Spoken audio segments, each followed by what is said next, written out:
I bought this bike brand new. It is called Men's Kent DS Flexor mountain bike, and it's a 29-inch.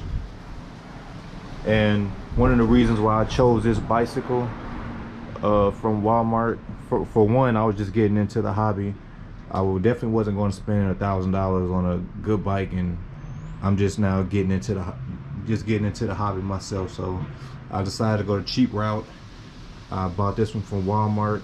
It was 129 bucks. I thought it was $250, $300, because one of the things that attracted me to it was the look. It looks like a really, really good bike.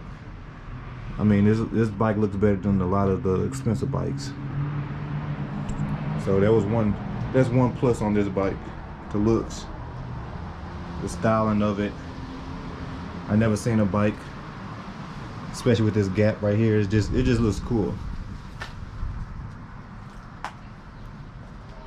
Big tires, 29-inch tires.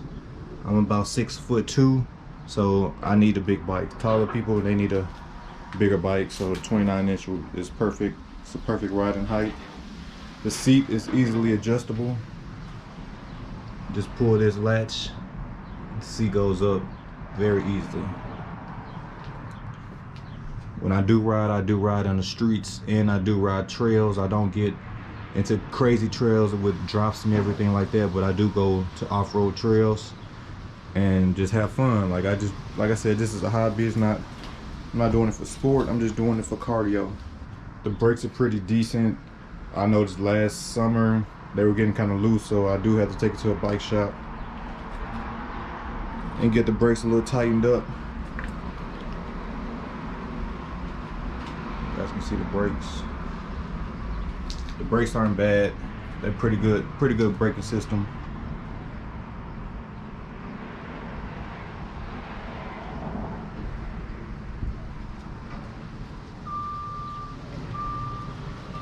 Another thing I liked about this bike, I think the pedals are really good. You see, it kind of got a grip. It grip my shoes no matter what shoes I have. These definitely grip my shoes good. My feet never slide off the pedals, no matter what speed, what turn. Pedals are really good.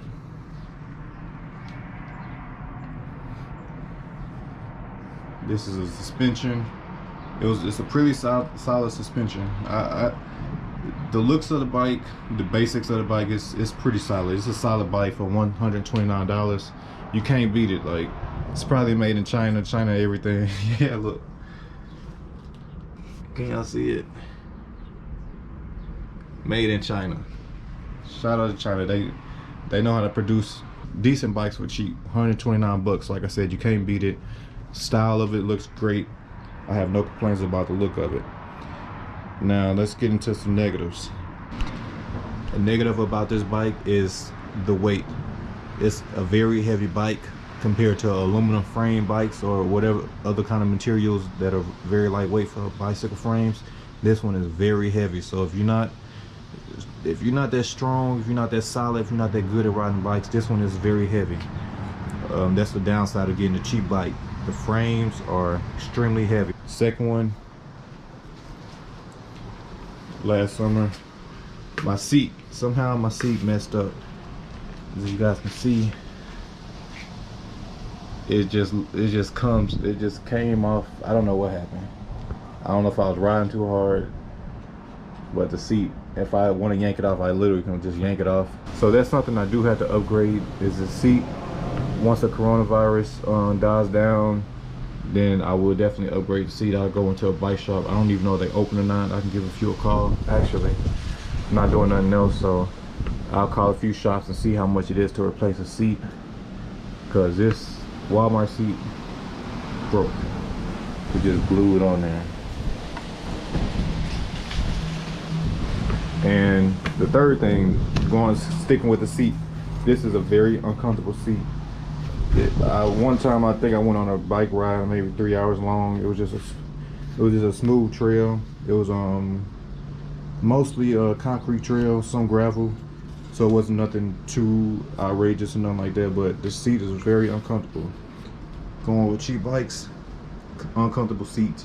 It was terrible. I had to stand up most of ride there, just stand up on my pedals, because this seat is horrible. So like I said, I'm going to change this as soon as I can. I'll have a shop professionally do it. I don't feel like messing around with it. So yeah, seat's horrible. And then like I said, this was the first thing to break. The last thing I want to mention on this bike is the shifting mechanisms.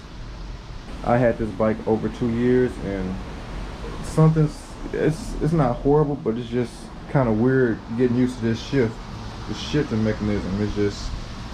It doesn't shift when I want it to shift, and then when I do it's not going to the right gears. I'm not sure what's going on. I never could figure it out. It has something to do with this whole setup. I'm not familiar with the name or the brand. Like I said, it's from China. I don't know what that means, but it just wasn't a solid ride. All in all, for $129, I can't too much complain. I mean, you get what you pay for. It's a solid bike. It do get you from point A to point B.